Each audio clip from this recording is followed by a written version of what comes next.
আজীব এক আমর সন যদি হন মানুষ জানিত এবার হতে মারা যাব হন তেমন মারা যাব তাহলে জীবনেও হরপাস নগত্য আল্লাহ নাফরমানি নগত্য সবসময় বালাহাজ গত্য বালাহাজ করার চেষ্টা করতো যাতে মরণ বাদে আল্লাহ লয়রে ভালো অবস্থার মাঝে মোলাকাত করিতে পারে। অথচ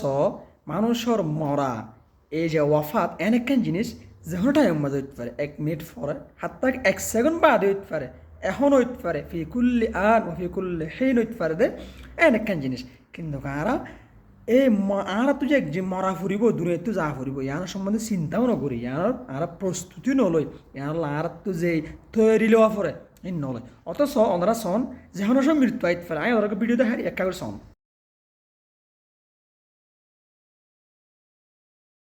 কুল্লু নাফসিন যায়িকাতুল মাউত, প্রত্যেক মানুষের তো মরা ফুরিব, কেউ আজিয়া কেউ হালিয়া কেউ ইয়ার ফরত দে মরাই ফুরিব। অথচ ওনারা এভিডিও মাস দেখ নাই যে মাত্রা দাহাই একজন ইন্টারন্যাশনাল লেভেলের একজন খেলোয়াড় ফুটবল প্লেয়ার মানুষের মাডল লাইবার আগত শত ধরনের ইতারে মানে টেস্ট কল করে শত ধরনের পরীক্ষা কল করে কোনো শারীরিক সমস্যা আছে কিনা কোনো অসুবিধা আছে কিনা এরপরে মাডম মাঝে খেলাই বললাম আমাদের এ জায়গার মাঝে ওনারা মানে সুস্থ মানুষ একেবারে সহি সালাব একজন মানুষ কিন্তু ওই যে মরার আগে ইয়া উদ্যোগ শক্তিশালী এসেছিল কারণ অসুস্থ বা দুর্বল মানুষ তো মাডম মাঝে নলামা ওনারা সব ঠিকঠাক আসছিল দে ফিজিক্যালি ঠিকঠাক আসছিল মাডম মাঝে লামাইয়ে দিন ওনারা যে সমাজি বা দূরের এ উদ্যোগটাই কিন্তু নিজেও না জানে এই যে বল ইবা মারার পরে এইবার মৃত্যু ওনারা কুল্লু নাফসিন যায়িকাতুল মাউত মরা অফাত